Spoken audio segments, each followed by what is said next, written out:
name is Dr. Augustin. I'm the medical director of the St. Luke program.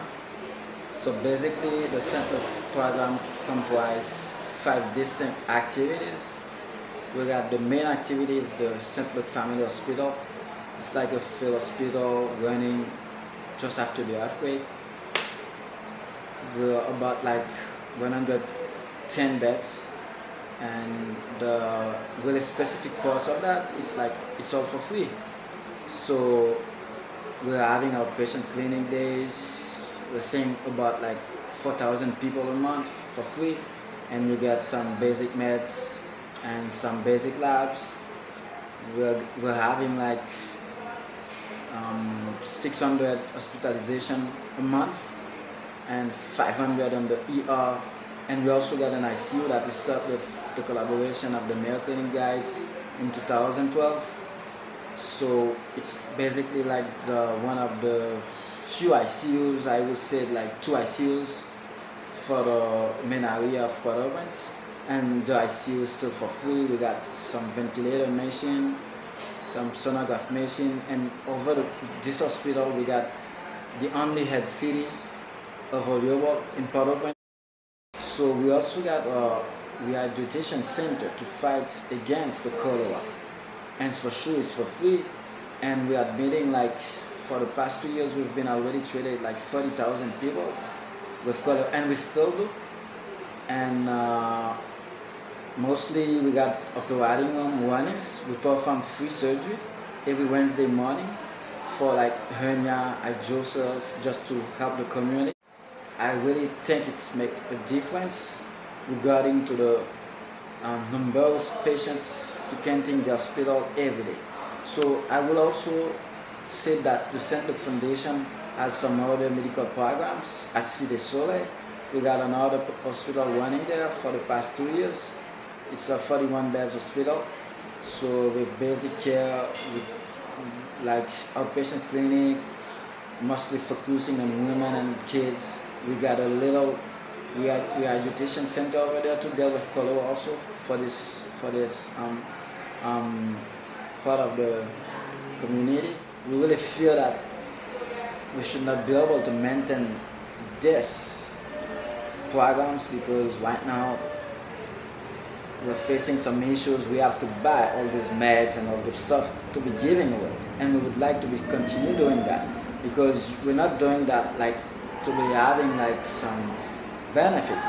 It is because it's needed, because patients always coming. We don't have like a publicity saying to patients coming, St. Luke coming in this program.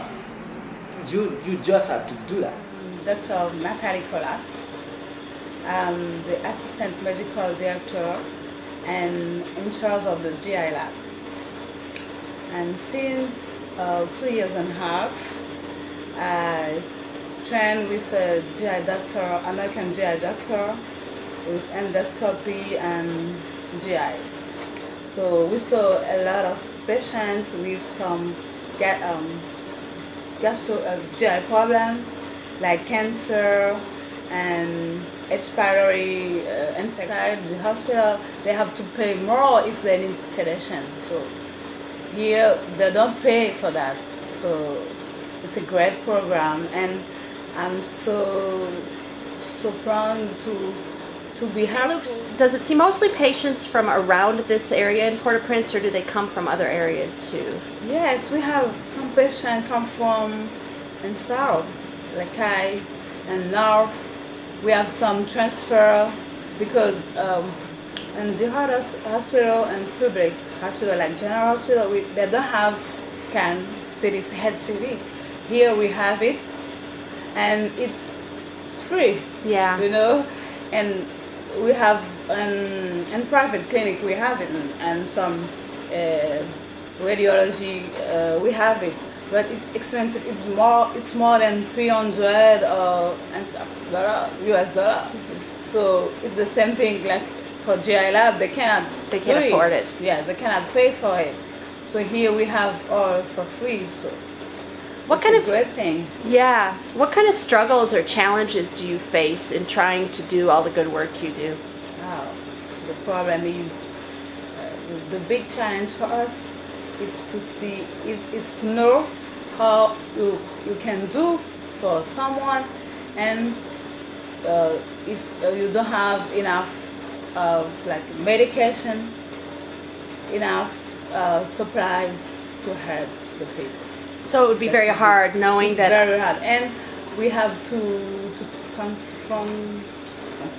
Yes. confront that every day. So you know it's there's not people too you could easy. help. Yes, we know how to do, but you miss something. You have to make a choice. Yes, you have to make a choice. I want to say them, first of all, thank you, because they help us, and I want to say that they have to continue to help us, because we try to do a great job. Hello everybody, my name is Junior, the administrator of St. Luke Family Hospital. So it's a pleasure for me to talk about the St. Luke just for a while. I just want to say thank you to everybody who keep helping the hospital St. Luke, keep helping the organization to not fail. So, and I want to tell the other people who don't want, who never hear of St. Luke, come to visit our organization, come to do something. Even your presence is very important for the Haitian people. For the Carl-Henri Jean-François. I'm the medical director of St. Luke Family Hospital. St. Luke's Family Hospital offers different services like emergency, outpatient clinic, and the ICU. He offers also a center for cholera patient. But one of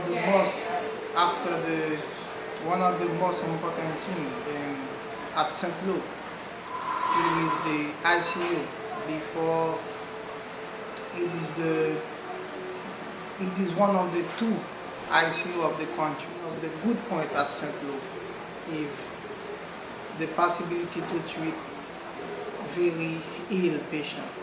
We need more masks. We need also cartridge for ISTAT. So the labs right now, you can do the labs, but you don't have the cartridges to do them. Yes, Yeah. but some ISTAT machines are not working.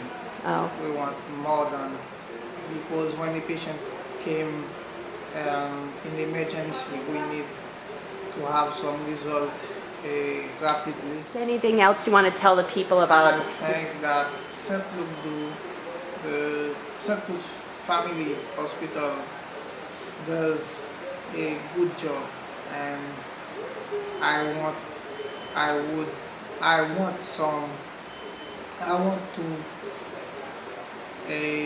that other people knows that the loss of work we do here, and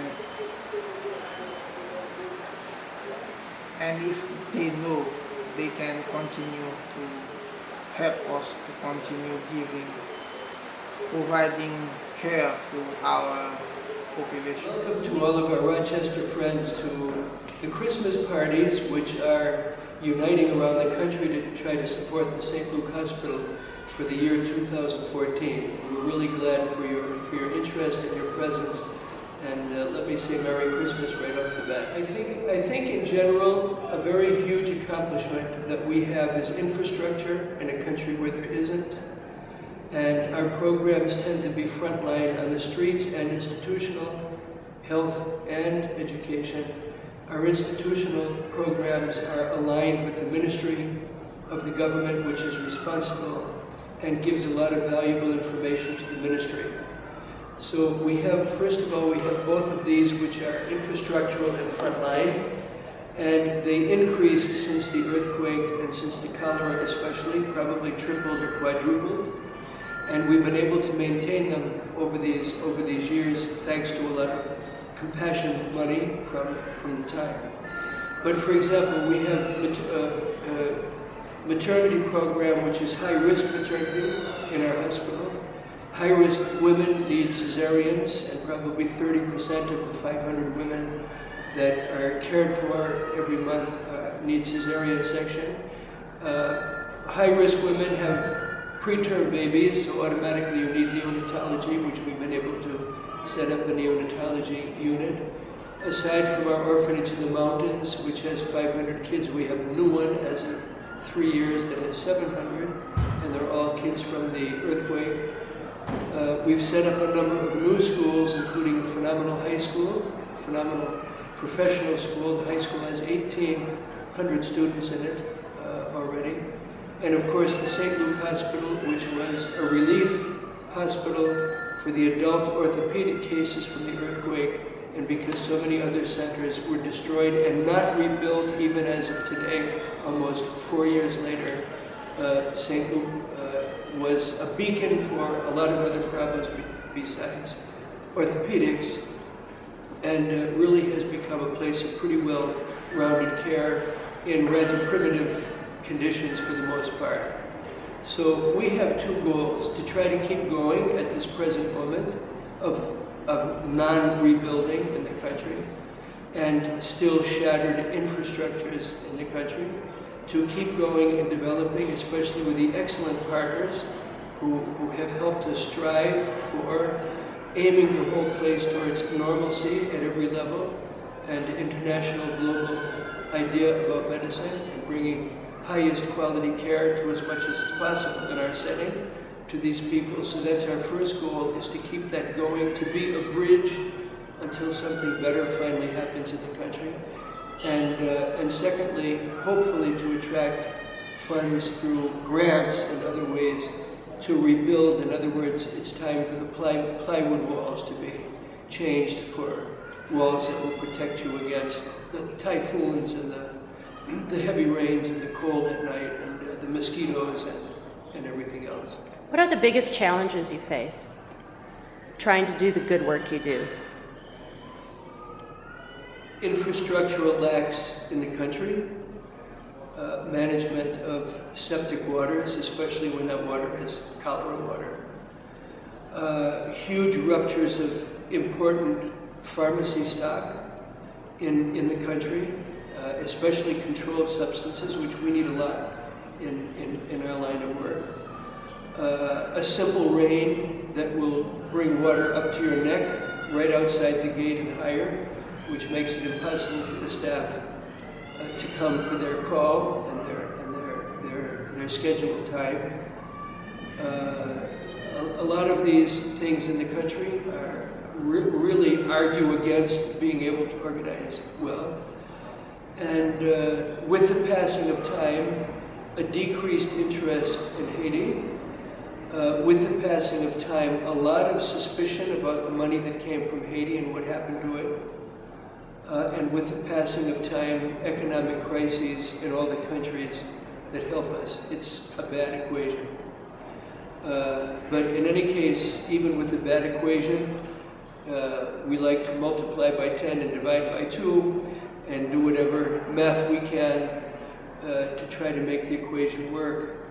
And a big challenge now is operational for 2014. Our goal in the course of the year is to try to raise $1.2 million. It's not a heck of a lot of money to give that much care with that many qualified partners, and we believe it's achievable, but that's our challenge. And that's how the folks that come here and get to know the people that God has put on our shores and God has put into our arms in our centers here. I think the people that have come and have come to know those people individually and one by one and have taken care of them with their own hands and look into their own eyes, I think that we all realize how unfair it is, how unfair when you're that poor and when you're that sick, and then on top of that, there's nowhere to go. And what a blessing it is for us to be able to be a link and a connection, a human encouragement, instillers of hope, bringing kindness to our evaluations and what we're trying to do, but more than to be ambassadors. It's not numbers, it's people, and we know them, and we know their names, and we've looked into their eyes, and their situations are not fair. So it's really important for us to link up together and to try to draw them also to the table of life.